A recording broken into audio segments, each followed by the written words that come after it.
to my channel. And also press this bell icon. Assalamualaikum warahmatullahi wabarakatuh. Jumpa lagi dengan saya setelah sekian lama sekali ya. Saya tidak menyapa saudara-saudara YouTuber semua, rekan-rekan yang selalu setia mengikuti channel saya. Tapi pada kesempatan kali ini saya mencoba hadir kembali menyapa teman-teman semua.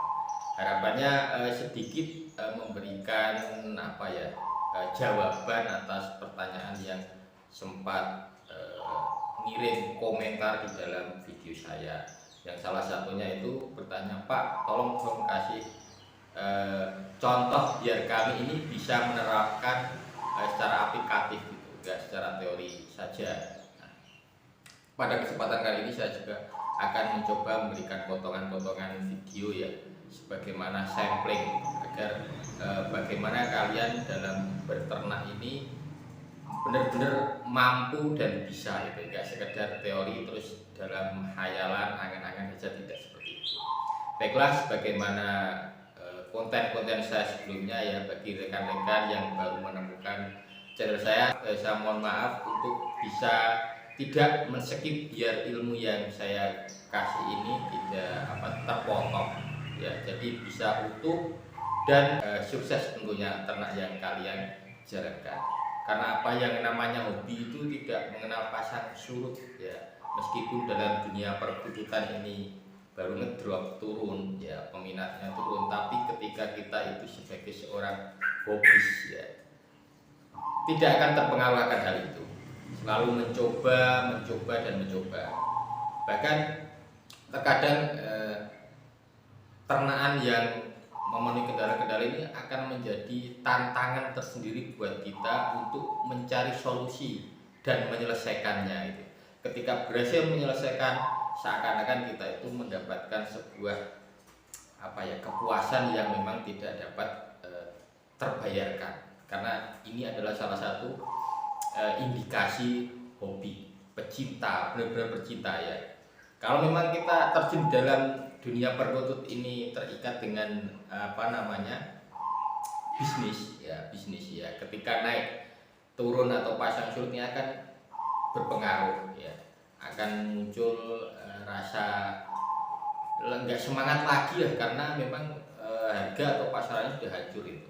Tapi ketika yang namanya hobi, kita itu merasa terpacu untuk terus memproduksi bibit-bibit unggul ya, untuk melahirkan perkutut-perkutut yang memang mempunyai nada-nada indah itu. Ketika didengarkan enak ya kan, ditaruh di teras, di dalam rumah itu terasa nyaman gitu. Itu seorang hobi itu seperti itu. Nah, baiklah teman-teman, ketika kita berbicara tentang ternak ya, memang awal mula sekali ternak ini harus ada istilahnya prolog. Sebagaimana ketika manusia lah nggak ketemu terus kawin gitu enggak, tapi ada prolog, pengenalan.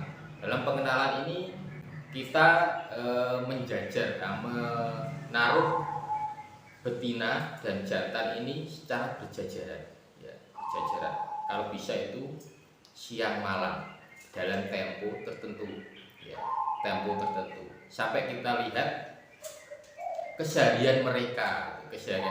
Kalau mereka ini sudah terlihat akrab ya, akur, enggak saling berjauhan ketika tidur dan sebagainya, ini salah satu indikasi bahwa mereka itu sudah kenal, sudah akrab ya. Dan yang jantan ini mau bekur cari perhatian kepada yang betina. Nah, ini indikasi bahwa mereka itu sudah akrab.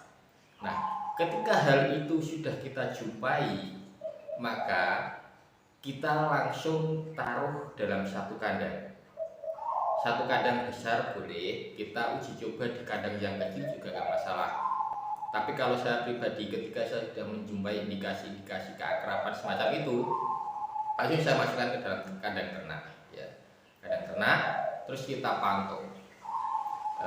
Mungkin awal-awalnya mereka itu tidurnya sangat nggak mau mepet, berjauhan jaim. Kalau manusia itu jaim, ya, berjauhan. Terus semakin hari semakin mepet dan mau berdekatan.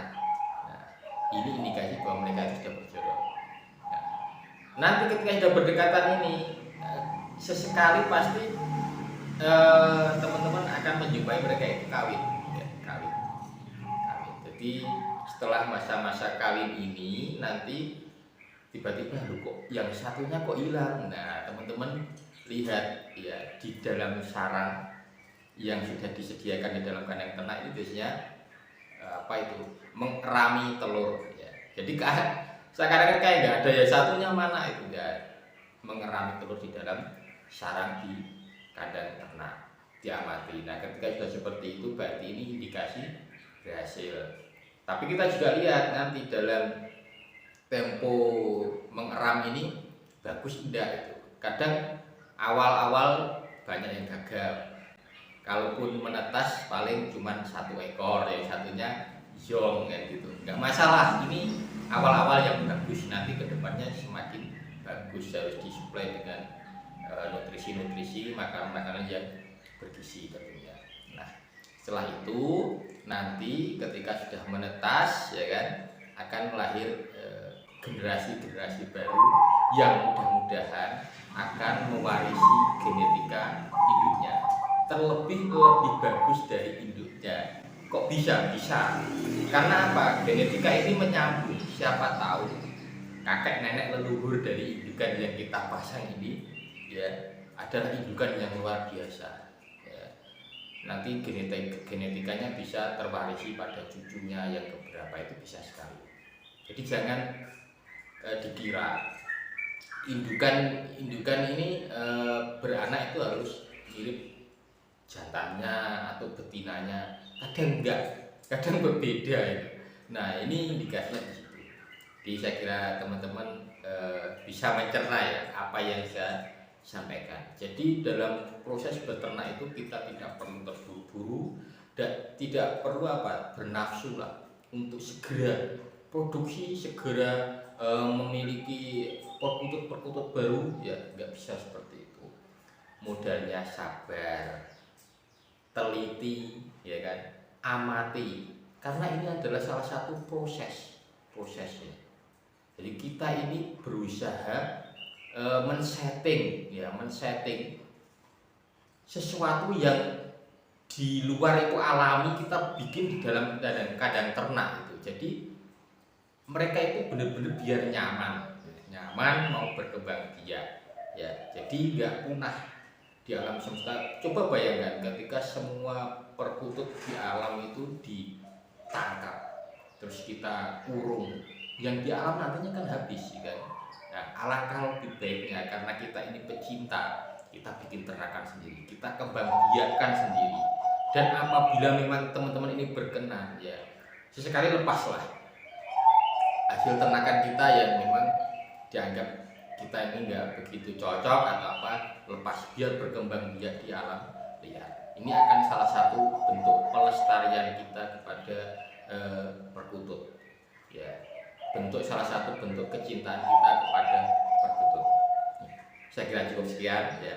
Apabila terdapat kurang lebihnya saya mohon maaf, dan tentunya secara berseri atau berkelanjutan saya akan sering hadir menyapa teman-teman dengan konten-konten baru yang sifatnya edukatif, ya, terus kita tuh saling interaksi dalam komentar. Terima kasih. Wassalamualaikum warahmatullahi wabarakatuh.